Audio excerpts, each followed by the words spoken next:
ایسا وظیفہ جس کو کرتے ہی چٹکی بھر میں رشتوں کی لائن لگ جائے گی۔ رسول اللہ صلی اللہ علیہ وآلہ وسلم نے ارشاد فرمایا، ہم نے دو محبت کرنے والوں کے لیے نکاح جیسی بہترین اور کوئی چیز نہیں رکھی۔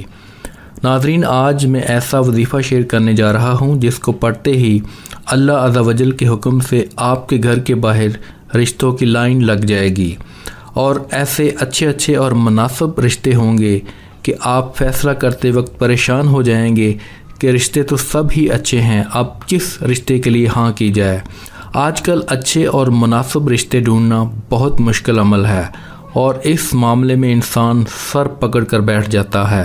خاص کر لڑکی والوں کو اس معاملے کو بڑی باریکی سے دیکھنا ہوتا ہے کہ فلاں لڑکا اچھا ہے یا نہیں، کردار کیسا ہے، پرہیزگار ہے، کوئی بری عادت تو نہیں۔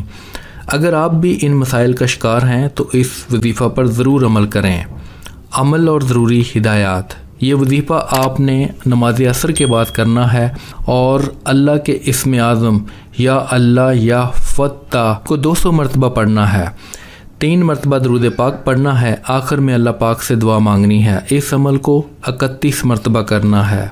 انشاءاللہ اس وظیفہ کی برکت سے اور اللہ کے حکم سے آپ کو آپ کا من چاہا رشتہ مل جائے گا، اور آپ کی شادی کے راستے میں جو بھی رکاوٹ ہوگی وہ ٹل جائے گی۔ آپ پر اللہ کا خاص فضل و کرم ہوگا، اللہ آپ کو نیک سیرت اور پرہیزگار رشتے سے نواز دے گا۔ وظیفہ کرنے سے پہلے کچھ صدقہ و خیرات کر لیا کریں، اگر نہیں کر سکتے تو کم از کم لائک اور شیئر کر کے صدقہ جاریہ میں اپنا حصہ ڈالیں۔ جو بھی کامنٹ سیکشن میں انشاءاللہ ٹائپ کرے گا اس کو اس وظیفہ کی اجازت ہوگی۔ جس نے وظیفہ کے لیے کامنٹ کر دیا ہے ان سب کو اجازت ہے۔